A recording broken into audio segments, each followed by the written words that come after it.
Primeiro, eu quero agradecer o convite, a oportunidade de estar aqui. Eu tenho uma lembrança muito agradável quando aqui estou. Eu não posso deixar de mencionar o Macedo. Eu conheci essa casa pelas mãos dele. Foi ele que me trouxe aqui a primeira vez. E quando entrei aqui, eu imediatamente já senti, né, a presença. Eu espero que retorne aqui mais vezes para que esse sentimento agradável que eu estou percebendo agora aconteça. E que Jesus abençoe a todos nós, que a gente possa refletir. Essa reflexão de hoje, ela é tanto quanto importante, mas talvez seja desconfortável, porque a gente estava buscando um nome para esse estudo que eu fazia. Eu não conseguia encontrar. Eu comecei a buscar, o estudo foi buscando as informações que a gente consegue arregimentar lá do tempo do Cristo, dos comportamentos dos apóstolos, do comportamento das pessoas. E a ideia central, quando eu comecei a estudar isso, era verificar se os comportamentos de lá ainda tinha referência ou eco aqui, nos nossos comportamentos. E o resultado, acho que todo mundo vai concluir depois. Então, a primeira história que eu encontrei foi no livro Boa Nova, do Humberto de Campos e do nosso amado Chico. E quando Pedro nega ao Cristo, e aí você, analisando o comportamento do Pedro, eu identifiquei em mim, porque esse estudo que eu faço é para mim, compartilhando com vocês a minha intimidade. E verifico que muito do Pedro ainda está em mim. E meditando mais ainda sobre essa palestra, porque eu penso assim, falar aqui onde eu estou, em público, estudar, todos nós podemos fazer. E a parte mais fácil disso tudo é isso que eu estou fazendo agora. E há muitos esparramados por todos os cantos que fazem palestras, que apresentam seus estudos. Então eu digo que é fácil, porque não é essa a régua que mede os nossos comportamentos. É na hora da prova, é na hora do testemunho que a gente ainda não está conseguindo realizar. Nós assimilamos intelectualmente os ensinamentos, nós compreendemos a mensagem, principalmente da doutrina espírita, intelectualizamos, mas na hora do testemunho ainda nós somos frágeis. E o próprio Cristo, em uma das suas mensagens, em uma das suas passagens, disse que nós, que a humanidade, que as pessoas, nesse livro mesmo do Humberto de Campos, a humanidade não era perversa ou má. A humanidade era frágil. E pela fragilidade que nós apresentamos, nós tomamos comportamentos maus, ou às vezes até perversos. Isso não é para a gente acreditar que está tudo resolvido, ainda há comportamentos assim, a gente ainda guarda essas fragilidades. E Pedro, indignado porque Cristo estava se habilitando a lavar os pés de todos, se insurgiu até com relação aos seus companheiros. Que comportamento indignos o que vocês estão permitindo que o nosso mestre tenha. e bravo, irritado com os seus companheiros. E o Cristo disse: Pedro, não se ponha acima dos seus irmãos. Aquele que se exalta será rebaixado, e o que se rebaixar será exaltado. E aí eu comecei falando que aquilo que a gente reflete para nós, eu vim pensando, estuda a palestra, vem organizando na cabeça, no caminho, pela estrada, e eis que a palestra começou lá na estrada para mim. Porque de repente eu me vi o Pedro, estava na minha mão de direção certinho, na velocidade permitida, não estava andando a 30, 40 por hora. Estava andando 100 quilômetros, cento e pouquinho, ali tinha um motorista muito mais devagar na outra pista, e de repente, atrás de mim, um sujeito impaciente, buzinando e acenando e piscando a lâmpada. A hora que ele fez aquilo, eu tentei voltar, mas aí eu levei um susto, tinha uma pessoa do lado. Na hora que eu tomei esse susto, a minha fragilidade me fez relembrar reencarnações lá do passado, eu quero esquecer. E aí veio aquele homem que eu tento sufocar, e a minha atitude íntima me fez perturbar, e eu falei: epa, presta atenção na palestra, presta atenção no seu estudo, o que você está fazendo, o que você está sentindo, porque Jesus dizia para as pessoas que a gente precisava desenvolver o sentimento, que muitas pessoas falam com um sorriso no rosto, mas não sentem. Não. Então, que a gente precisava desenvolver, e ele trazia esse ensinamento para os discípulos, para que eles os representassem aonde fosse, não porque faziam milagres, não porque tinham vestimentas, não porque eram seguidores do Cristo diretos. Mas ele dizia assim, para que eles amassem como eu os amo. Então, ele subiu um pouquinho de fase, ele dificultou um pouco mais para os discípulos, para os apóstolos, porque ele disse certa feita que a gente devia amar a Deus sobre todas as coisas e ao próximo como a ti mesmo. Então, aí já tem dificuldade para a gente, porque nós não compreendemos, ali está todo um contexto embutido. Amar a Deus, amar o próximo e amar a si mesmo, trazendo para junto de nós o auto-amor. Porque se eu não gosto de mim, eu não vou amar o próximo. Tampouco vou amar a Deus. E muitos de nós temos uma dificuldade muito grande de gostar da gente mesmo. Principalmente quando a gente nota o homem que explodiu no caminho vindo para cá. E age com culpa, mas eu estou fazendo terapia para isso. Para conseguir me libertar desse homem e desse sentimento de culpa, permitindo que, de vez em quando, a minha fragilidade, a nossa fragilidade, quando ela eclodir, eu consiga administrar, falar: não, pera lá, eu estou assim, eu não sou assim, e eu quero mudar. Eu desenvolvo o controle e o autocontrole, porque eu descobri que eu preciso gostar de mim. E eu realmente gosto de mim. E isso é um fato. Porque muitos de nós sabotamos a nós mesmos. E nós não estamos precisando tanto de obsessores para atrapalhar a nossa vida, porque a gente faz esse papel muito bem.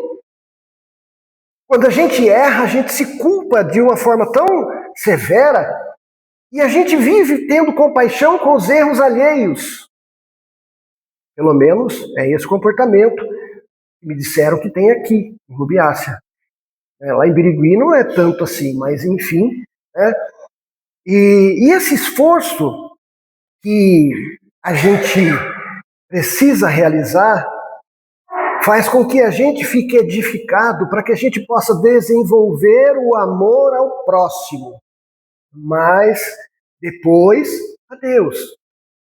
Então nós atuamos na vida das criaturas, Deus atua na vida das criaturas pelas próprias criaturas.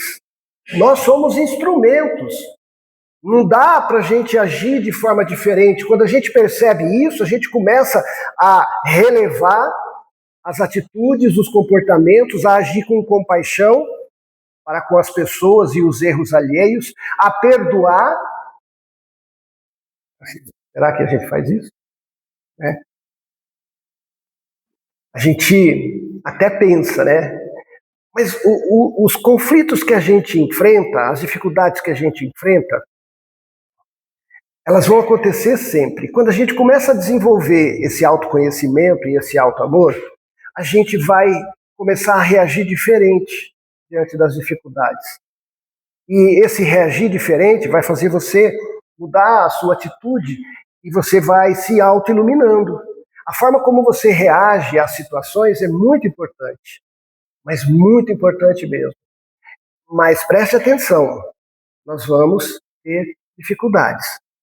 Então, por que nós vamos ter dificuldades? Por conta das nossas fragilidades. O nosso psiquismo registra todos esses comportamentos instintivos que a gente tinha de forma acirrada e mais presente há um tempo atrás. Nós temos contido isso através do conhecimento, da razão e do desenvolvimento da prática do bem. Isso tem nos ajudado e a gente tem feito isso para fora. Mas para a gente melhorar, a gente precisa fazer para dentro. E aí que começa a complicação. A gente encontra Jesus dizendo a Pedro assim: eu compreendo, porque Pedro estava indignado com os colegas, que imagina que eu vou deixar você lavar os meus pés. E ele quase que disse a mesma frase quando Pedro cortou a orelha, diz: desembainha sua espada, ou abaixa a bola, Pedro, porque antes do galo cantar, 3 vezes você vai me negar. E ele disse assim na sequência: mas não se preocupe, porque vocês estão ainda aprendendo. Nós estamos ainda aprendendo. Então a gente intelectualiza, a gente assimila, mas na hora do testemunho nós não conseguimos. E nós vamos testemunhar quando? Porque intelectualizar a gente consegue, sabemos da reencarnação, sabemos da vida após a morte, sabemos da necessidade da prática do bem, sabemos que nós devemos amar a Deus sobre todas as coisas e ao próximo como a si mesmo. Mas e na hora do testemunho, quando você recebe um diagnóstico de câncer? Um familiar, um filho desencarna. É aí que a régua começa a subir um pouquinho mais, para que a gente possa realmente mudar o nosso comportamento a partir de nós mesmos. Então eu me identifiquei muito com Pedro, porque na estrada eu tive a confirmação de que eu tenho mais de Pedro do que eu imagino. E eu digo que é fácil estar aqui falando, porque é fácil, é só estudar. Muitos estudam e passam mensagens. Agora, viver o que eu estou dizendo é outra situação que a gente precisa vivenciar. E isso cabe para todos nós. Para todos nós. E aí, continuando nessa busca, né? A gente começa a pensar assim, que o verdadeiro trabalho do Evangelho é purificar os nossos sentimentos, é nos remeter para dentro de nós, para que a gente possa, através do autoconhecimento, da percepção de como você está. A gente precisa definir muito bem isso, viu? Quando alguém rotula o outro, você é. Não. Eu estou. E de lá para cá, a gente mudou muito. Para isso, a gente precisa começar a olhar a vida, as pessoas e até para você mesmo, porque a gente vai naquelas palestras de reforma íntima, sai lá meio depressivo. Porque a gente recebe um monte de comportamentos que a gente acaba identificando, mas com uma certa rigidez. E já teve vez de eu sair de uma palestra assim, caramba, meu, acho que se eu acreditasse em inferno, acho que eu ia para lá. Mas não é bem assim. Nós temos Esses comportamentos ainda, em doses maiores ou menores, variando de cada pessoa, né? E a gente vai melhorando cada vez mais esses comportamentos na medida em que a gente vai tendo os conflitos, as atribulações, os esfregas que a vida nos apresenta, e a gente vai se fortalecendo assim. Porque se não for assim, a gente não consegue aprender, porque se tiver tudo bem, tudo certo, tudo dando maravilha, quando você não se sabota, porque um amigo meu chegou para mim e falou: Ricardo do céu, eu estou muito preocupado. Eu falei: o que aconteceu, cara? Nossa, tá tudo dando tão certo que eu acho que vai acontecer alguma coisa errada. Aí eu pensei: bom, o obsessor dele deve estar na praia, bebendo água de coco, porque não precisa mais fazer nada, ele só está ali assistindo. A gente está fazendo o papel, a auto-obsessão, era para fazer o auto-amor, o autoconhecimento, para que a gente possa ser edificado, mas a gente está fazendo um caminho meio estranho e a gente precisa prestar atenção nisso, porque a gente vive um momento da nossa vida muito depressa, de informações demais. Eu sou do tempo do computador que era Pentium. O meu é Pentium Lentium. A gente tem uma capacidade de memória que não suporta excesso de informações, e é isso que a gente está recebendo hoje. E esse excesso de informações agita-nos, faz com que a gente tenha pressa. E aí a ideia geral, profissionalmente falando, é que quanto mais rápido você for, mais eficiente e ótimo pessoa profissional você é. E isso a gente leva para dentro de casa e começamos a misturar estações, porque a gente nunca fica onde a gente está. Eu estou falando com vocês agora e muitos podem estar me ouvindo, vendo a boca mexer, mas o pensamento está longe. E a gente acostuma a estar longe da onde a gente está. É certo, cientificamente falando, a gente pensa 4 vezes mais rápido do que fala. Se fosse o contrário, a gente estava lascado, né? Mas a gente pensa mais rápido do que fala. Ponto. Não é o Ricardo que está falando. E aí, essa constatação faz com que você ache que, não, eu estou entendendo, eu falo uma coisa que você vai para lá, vai para cá, e aí não fica aqui. Esses minutos que a gente tem aqui, que era para ser algo para a gente estar aqui e perceber a energia que paira nesse ambiente, pouco é absorvida por conta dos nossos pensamentos. E quando a gente perde o controle dos pensamentos, o sentimento, que é uma potência muito grande, acaba se descontrolando. Então, é para dentro, é para purificar os nossos sentimentos que o Cristo trazia as mensagens para os discípulos que foram registradas. E até hoje, ainda a gente está patinando nisso. Então, é preciso que a gente, percebendo isso, comece a ir para dentro, então, para a gente poder mudar. Para mudar, a gente é bom, mas os outros, a gente tem uma dificuldade muito grande de olhar para dentro da gente. Eu costumo pensar um pouquinho. Toda vez que eu vou fazer alguma coisa, eu penso assim: como que Jesus faria? Por quê? Porque ele é a minha referência, ele é a minha referência. Eu estou longe dele? Anos-luz. Anos-luz. Mas como que ele faria? Com os apóstolos, ele sabia que ia ser traído. Tinha certeza disso. Mas isso não fez diminuir em nada o seu amor por eles. Dando uma demonstração de um amor universal. Com a gente, é o contrário.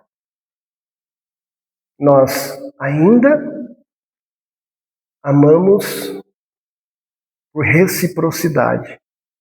Presta atenção. Quando um casal, um começa a esfriar, que acontece com o outro? Esfria também. E a ruptura não demora a acontecer. Quando você faz o bem, quando você é bom, e você não recebe de volta, o que você faz? Para. Então, a gente ainda atua na reciprocidade. Só falando sobre casamento, só uma palhinha bem pequena, em casa, querendo ser feliz, não vai conseguir. Em casa, querendo fazer o outro feliz, a possibilidade de ser feliz é muito grande. Então, é só um detalhe. Então, a gente entendendo esse comportamento e estudando isso, indo para dentro cada vez mais de nós mesmos, de mim mesmo, para ver aonde que eu preciso trabalhar. Eu sei que eu preciso trabalhar no trânsito, né? Você sai assim, não sei aqui em Rubiaça, mas lá em Birigui, você pode ter tomado o passe do Francisco de Assis. Aí essa pessoa sai no trânsito, o outro fecha ele, aí incorpora o... E aí você vai com Deus aqui, fala vai com Deus. Você não está sozinho, também interação. Então, e a minha vontade é igualzinha. Isso, é esse reconhecimento que nós precisamos, porque aí tem uma psicóloga, palestrante, que fala assim que a gente veste máscaras. A máscara do profissional, a máscara da família, a máscara do centro espírita. Né? E aí as pessoas reclamam, né? Tem uns que não conseguem vestir a máscara. Tem uns que são assim... Quando eu disse que a gente precisa de reciprocidade, nós somos movidos pelos outros. Se eu chego na casa espírita com a cara fechada, acirrada, você também fecha e fica acirrado. Ele movimentou a mim. E olha que a gente se considera pessoas evoluídas porque somos espíritas. Mas será que tem espiritismo lá no plano espiritual? Catolicismo? Será que tem? O que define as pessoas é o comportamento dela, é a bondade. Você pode ser ateu, mas se você for uma pessoa boa, responsável, cara, você está na frente. Você vai embora.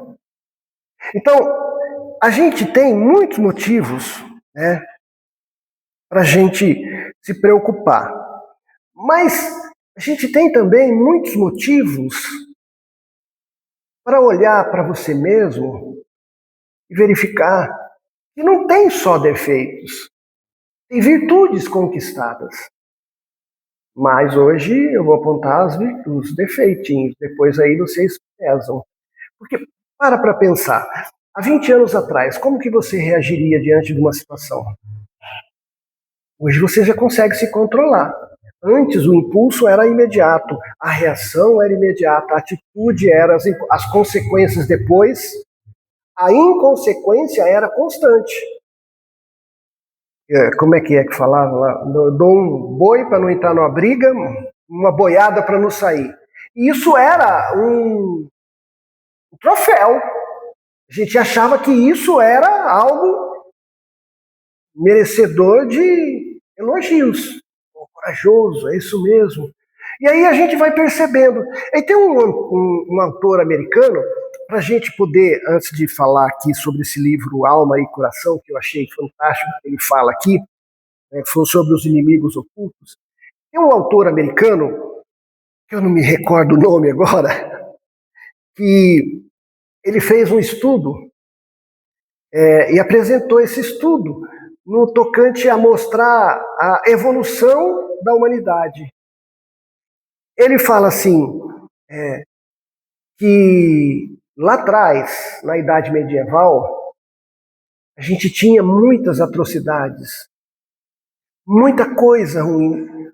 O amor, o perdão era algo que não existia naquele tempo, nos comportamentos. A posse, a raiva, a vingança era o que reinava naquele tempo. Havia muita perversidade, muita mesmo. E hoje, a gente tem, comparado àquele período, não tem como não perceber que houve uma evolução, que a gente mudou em muitas coisas. Talvez aquele que tivesse sido perverso lá atrás tenha sido eu, você, e hoje a gente já está aqui tentando ser melhor. Por quê? Porque está despertando a consciência. E como que se desperta a consciência? Conhecendo o Evangelho, que te remete para dentro de você. Como que te ajuda mais ainda? Conhecendo a doutrina espírita, para que você possa entender que a vida não é só esse momento aqui que eu estou vivendo. Não estou nesse corpinho aqui só, e daqui a pouco acabou. Não, eu descobri que a vida prossegue, que o espírito é imortal. E isso é um ponto muito positivo para que a gente possa mudar a nossa vida. E aí ele disse que, comparadamente, há uma evolução muito grande em matéria de comportamento moral. Ainda tem maldade? Tem coisas erradas? Tem políticos que distorcem, fazem... Tem. Mas tem muita gente boa. Tem muita gente tentando mudar. Isso vai fazer com que você olhe um pouquinho melhor para a vida, para que a gente possa olhar melhor para dentro de nós também. Então, nesse livro Alma e Coração, de Francisco Cândido Xavier, Emmanuel não era muito doce. Ele era meio bravo. Não sei se era bravo, se era direto. Bom, eu só sei que eu não queria um mentor que nem ele, assim. Eu acho que eu ia ficar bravo. Não sei se vocês conhecem, eu não sei se vocês conhecem a história de que o Chico não gostava de receber elogios. E aí ele saiu da casa dele, encontrou um cidadão que viu o Chico e falou: nossa, Chico, que bom te ver, como eu gosto de você é maravilhoso, você é isso, você é aquilo. Ele: não, meu filho, não para com isso. Não, você é mesmo. Não, meu filho, eu sou simplesmente uma ameba. Aí o Emmanuel, que estava do lado, falou: Chico, não ofenda as amebas. Aí ele explicou por quê. Porque as amebas, elas estão cumprindo o papel da natureza que a sua inteligência embotada determina. Ou seja, elas estão cumprindo o papel dela. Aí nós não. Isso não foi só para o Chico, foi para nós. Nós ainda não estamos cumprindo o papel que a nossa inteligência, que a nossa capacidade determina. Por quê? Porque a gente ainda está vivenciando mais a parte intelectual do que testemunhando o que Jesus nos ensinou. A gente consegue entender o que ele quis dizer ali, mas que ele era meio grosseiro com o Chico, ele era mesmo. Vamos ser honesto, né? Bom, enfim. O Emmanuel, o título desse capítulo 31 do livro Alma e Coração. É muito gostoso esse livro aqui. Ele bate na gente bastante. Ele está dizendo aqui: mencionamos com muita frequência que os inimigos exteriores são os piores expoentes de perturbação que operam em nosso prejuízo. Ele diz que os inimigos de fora, aqueles que a gente acha que são os nossos desafetos, são os piores. Mas aí ele fala o contrário. Ele está dizendo aqui que é preciso, porém, olhar para dentro de nós, de modo a descobrir que os adversários mais difíceis são aqueles de que não nos podemos afastar facilmente, por se alojarem dentro da própria alma nossa. Então, com os desafetos, a gente pode se afastar. Com relação aos inimigos que tem em nós, e nós já estamos descobrindo quem são nossos inimigos. Antes a gente não via, olha com o progresso que está. A gente sabe muito bem quem são nossos inimigos. E aí ele começa a dizer, dentre esses inimigos implacáveis, a gente sabe muito bem da reforma íntima, de tudo mais. A gente sabe, não sabe? O que você tem que fazer? Deixar de ser egoísta, deixar de ser orgulhoso, vaidoso, né? Mentiroso. Não, o espírita não mente. Ele conta para a pessoa, para a outra pessoa ajudar e fazer prece, né, para ajudar o outro. Não mente. Não fala mal de ninguém também. Né? Se tivéssemos espíritas sem defeito aqui, não estariam mais aqui, estariam no mundo celeste. Pois é aqui mesmo que a gente tem que estar. É aqui mesmo, nesses nesses conflitos que acontecem, porque é neles que a gente vai crescendo. Então ele diz que o inimigo maior e mais perigoso é esse, mais difícil de lidar, é esse que está aqui dentro. E aí ele cita o egoísmo, né, e diz que distorce a nossa visão espiritual, impedindo vejamos as necessidades daqueles que estão mais próximos da gente. O egoísta só pensa em si mesmo. O egoísmo, na verdade, é o alto amor adoecido. Por quê? Porque a gente passa do meio. Tem até uma pergunta de Kardec, mas Deus não impôs limite para o homem? Impôs. A resposta dos espíritos, sim, impôs, mas os homens são insaciáveis. E as mulheres também, tá? Não vem com essa, não. Eu já vi um sorrisinho aí, todo mundo. São insaciáveis, ou seja, a gente ultrapassa o meio em tudo. Então, o alto amor é aquele ponto onde você gosta de você mesmo, sabe quem você é, como Cristo. Ele aceitou o rótulo de mestre. Mestre eu sou. Mestre eu sou. Bom, é o Pai. Mas eu sou o mestre. Ele sabia quem ele era. Ele conhecia suas potencialidades. Então, o egoísta, o alto amor, ele te dá um ponto exato onde você vai saber dizer, chega, é aqui tudo bem, você vai ter um limite. Porque a gente se perde porque quer agradar demais os outros. O bonzinho, sabe o bonzinho? Vocês já tiveram essa fase? Quer agradar todo mundo, falar assim para tudo. Aqui dentro da casa espírita também é bem comum, né? Bonzinho, bonzinho, bonzinho. Só que isso cansa, isso consome a gente. E quando você começa a falar não, principalmente dentro de casa, não, aqui não, assim eu não gosto, assim eu não quero, e por limites, ó, até aqui tudo bem. Não, assim não dá. Então você começa a ser entendido de forma equivocada. Então o alto amor te posiciona. Mas como que eu sei se eu me amo mesmo? Uma boa pergunta, né? Já pensaram? Como é que eu sei se eu gosto de mim mesmo? Quando eu não me culpo tanto, quando eu percebo que eu errei, mas já errei, já foi. Agora, o que eu posso fazer para corrigir? Quando eu aprendo a lidar com as dificuldades, entendendo que elas não são obstáculos, mas são só degraus para que eu possa ultrapassar. E eu busco solução para isso. Então, eu gosto de mim. Tem momentos que eu quero ficar comigo mesmo. Tem momentos que eu gosto de ficar com os outros. E eu vou vivendo assim, desse jeito, respeitando os outros, mas querendo que seja respeitado também. Vocês estão entendendo? Fazendo terapia, vocês vão entender. Não tem como errar. Tem que fazer terapia para ajudar. Então ele fala que são inimigos implacáveis, inimigos ocultos. Esse está bem demonstrado já na doutrina espírita, todo mundo fala dele. Fala do orgulho também, né, que não nos permite acolher a luz do entendimento e nos torna desequilibrados. Orgulhoso, ele é desequilibrado. Se você ferir o orgulho dele, você se prepara. É o que aconteceu na estrada comigo. Então, não é porque eu estou falando que a gente é perfeito. E cada um de nós mantemos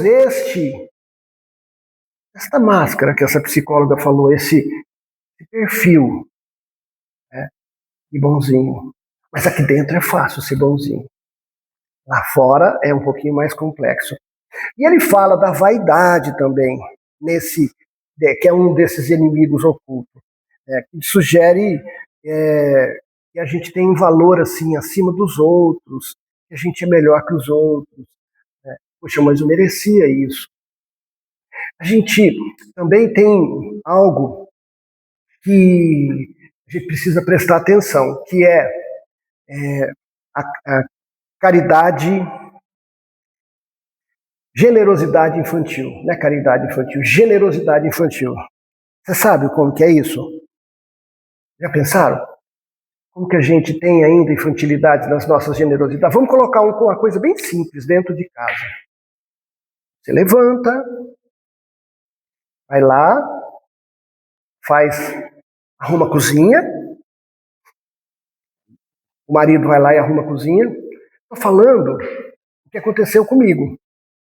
Levantei, vi aquela cozinha imensa. Eu falei, nossa, vou embora, vou para o trabalho, não quero nem ver, olha quanta coisa. Eu falei, não, pera lá, eu preciso melhorar. Ela faz tudo.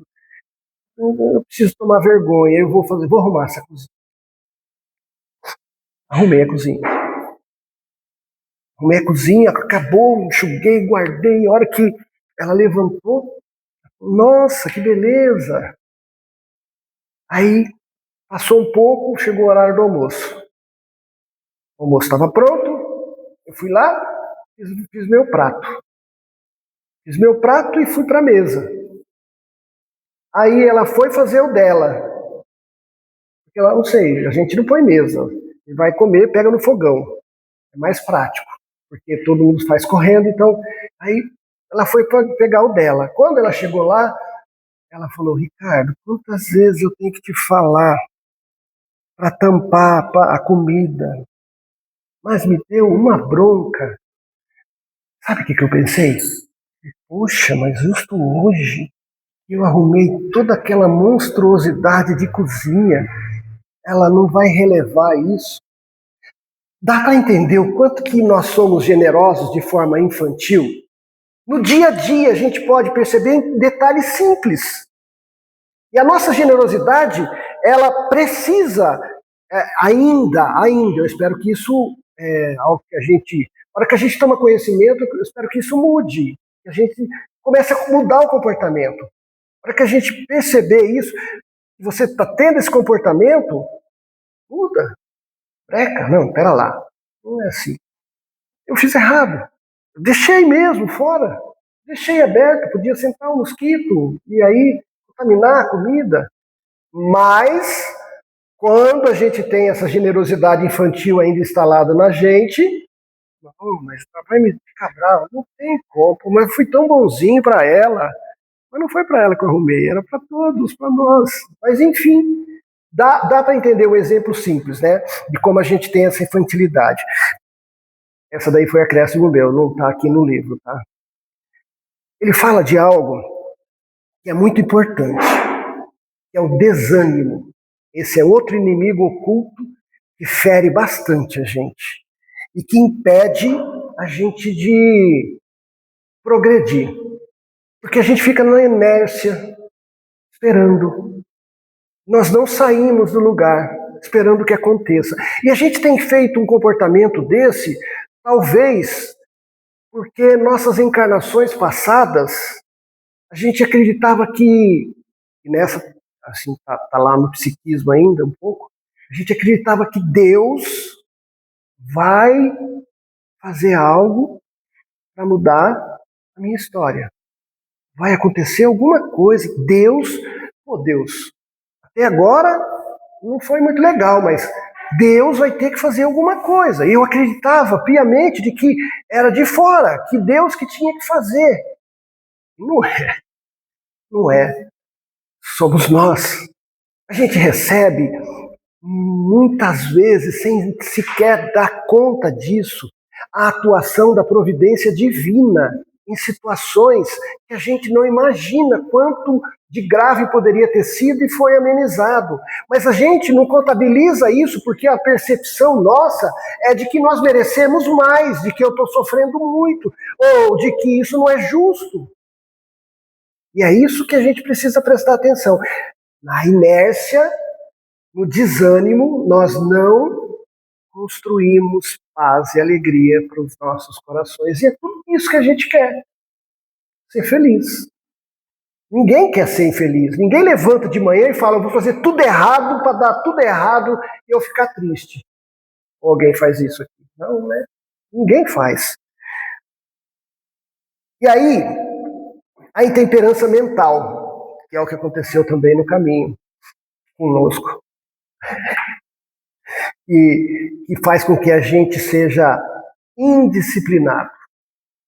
O Emmanuel diz que a intemperança mental nos torna indisciplinados.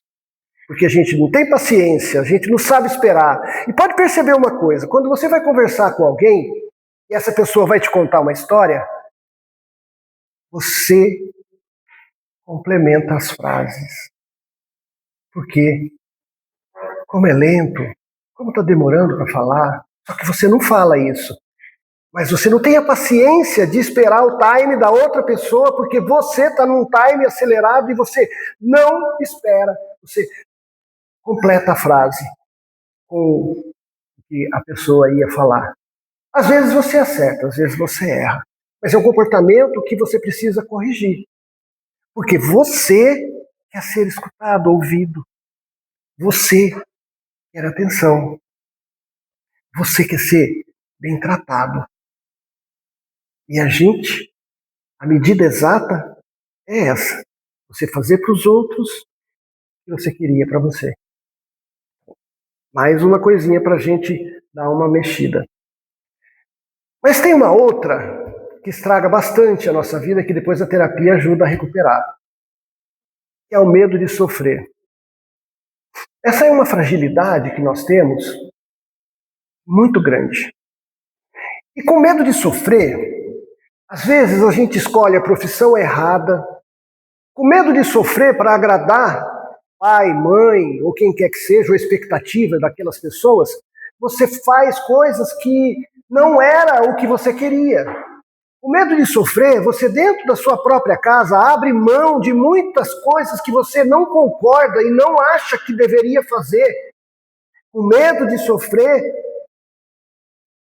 talvez não seja só o medo de sofrer, mas a consequência depois, a ruptura, da quebra. Com esse medo de sofrer, a gente se fere muito. E é muito importante a gente entender que isso existe. E que fazer concessões, vez ou outra, normal, é isso que alimenta as relações. Mas quando você quer ser uma pessoa agradabilíssima em todos os lugares, aí não vai rolar. Aí você vai se ferir. E aí você não vai gostar das coisas que vão acontecendo com você. E você vai se sentindo insatisfeito. É preciso entender que Deus auxilia, mas nós precisamos também nos auxiliar. Então, tem muitos inimigos internos que a gente precisa corrigir. Mas a gente tem muito para poder modificar isso tudo. Porque Deus não vai realizar um milagre na sua vida, salvado aí o termo milagre. É você que tem que fazer alguma coisa. O movimento é seu. Por quê? Porque ele te deu livre-arbítrio, ele te deu direito de escolha. Mais do que isso, ele te deu inteligência, pensamentos contínuos. Ele te deu a emoção, o controle dos seus pensamentos e controle das suas emoções. Você tem tudo aí dentro de você. E por que a gente não usa? É uma pergunta. Então, tem muita coisa que a gente precisa corrigir, mas algumas a gente já corrigiu. Por exemplo, hoje a gente está aqui. É um passo muito bacana para que a gente possa ser feliz. Então, é muito importante esse encontro. É muito importante a gente perceber que a generosidade infantil ela pode ser corrigida quando você não cria expectativas. Porque o que eu criei foi expectativa, o que nós criamos foi expectativa. Criar expectativa em relação aos outros é aborrecimento, na certeza.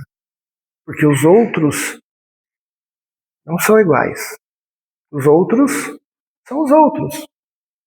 Quando a gente começa a perceber isso, as fragilidades que nós acalentamos ainda vão tomando forma e a gente vai mudando as coisas em torno da gente, para nós e dentro de nós. Então, o convite é: para que a gente seja o mais natural possível, o mais emocional possível e o mais respeitoso para fora e consigo mesmo. É esse o caminho, porque é esse caminho que Jesus indicou. Quando ele disse aos discípulos que era para amar como ele amava. E ele sabia que ia ser traído, ele sabia que ia ser martirizado, ele sabia tudo que estava por acontecer e o seu amor foi maior ou igual. Então, nós temos a referência, nós temos a direção. Então, que a gente consiga. Eu desejo a todos com todo o meu carinho que a gente consiga, ao tomar conhecimento de alguns comportamentos que ainda mantemos, que a gente consiga controlar, arrumar, edificando o nosso ser e o nosso íntimo para que sejamos melhores. Porque é esse o objetivo, ser melhor. Boa noite, muito obrigado.